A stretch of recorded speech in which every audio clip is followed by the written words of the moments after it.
Butuh duit nih.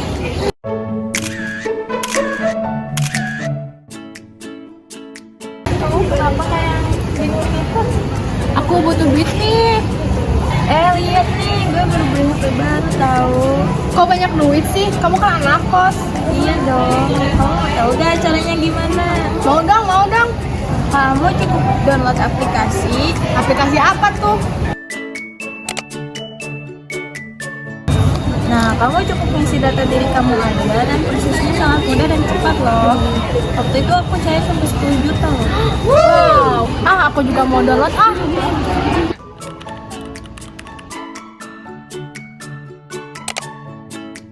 Terus kalau udah download gimana?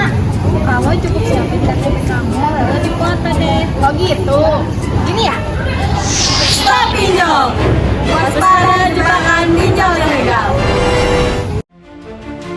Pinjaman online yang tidak sah atau ilegal bisa berbahaya karena beberapa hal. Yang pertama, bunga tinggi.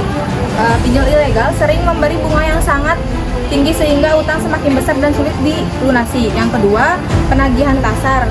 Mereka bisa menggunakan cara yang kasar ketika menagih. Penyalahgunaan data diri. Pinjol ilegal bisa menyalahkan data diri Anda. Yang keempat, perangkap utang. Karena proses pinjaman mudah. Pinjaman yang tidak terdaftar di OJK tidak memiliki pengawasan yang memadai. Jika terjadi masalah atau penyalahgunaan, konsumen tidak bisa melapor dan mencari perlindungan yang sah. Selain bunga tinggi, pinjol ilegal juga sering mengenakan layanan yang tidak jelas. Oleh karena itu, sangat penting untuk hanya memilih pinjaman online yang terdapat dan diawasi oleh OJK. Di dalam agama terdapat dalam Quran Surat Al-Baqarah ayat 275, yaitu Innalladzina ya'kuluna riba la yaqumuna illa kama yaqumul ladzi yatakhabbathu syaitanu minal mas. Orang-orang yang memiliki riba tidak akan berdiri kecuali seperti berdirinya orang yang kemasukan syaitan. Quran Surat Al-Baqarah. Jangan pinjol ya, Dek ya. Pada era digital saat ini, pinjaman online menjadi salah satu solusi cepat bagi masyarakat yang membutuhkan dana mendesak. Dengan proses pengajuan yang mudah serta waktu pencairan yang singkat, layanan ini menarik perhatian banyak orang. Namun, di balik kemudahannya, terdapat risiko besar yang seringkali diabaikan oleh peminjam. Salah satu dampak utama dari pinjaman online ini adalah bunga yang sangat tinggi. Banyak layanan pinjaman online, terutama yang ilegal, menetapkan bunga dan biaya tambahan yang jauh di atas batas wajar. Akibatnya, peminjam yang awalnya hanya membutuhkan dana kecil bisa terjebak dalam lingkaran utang yang sulit dilunasi. Selain bunga yang tinggi, pinjaman online, khususnya pinjaman online ilegal, seringkali menyalahgunakan data pribadi sang peminjam.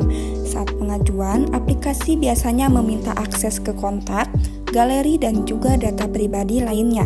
Hal ini bisa disalahgunakan untuk tindak kriminal atau bahkan dijual kepada pihak ketiga tanpa sepengetahuan sang peminjam. Hal ini menciptakan risiko besar terhadap keamanan dan juga privasi. Selain itu pula, proses penagihan yang kasar menjadi masalah besar. Beberapa penyedia pinjaman online menggunakan cara yang tidak etis seperti mengancam, mengintimidasi, atau bahkan mempermalukan peminjam di media sosial. Hal ini tentu berdampak buruk pada kondisi mental dan emosional sang peminjam. Buruknya, tekanan yang sangat berat dapat mendorong seseorang untuk memikirkan atau melakukan tindakan yang ekstrim, seperti melarikan diri dari tanggung jawab atau bahkan bunuh diri.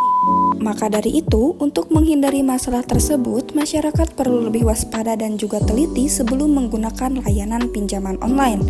Pastikan layanan tersebut terdaftar dan diawasi oleh Otoritas Jasa Keuangan atau OJK, serta pahami dengan baik syarat dan ketentuan sebelum meminjam.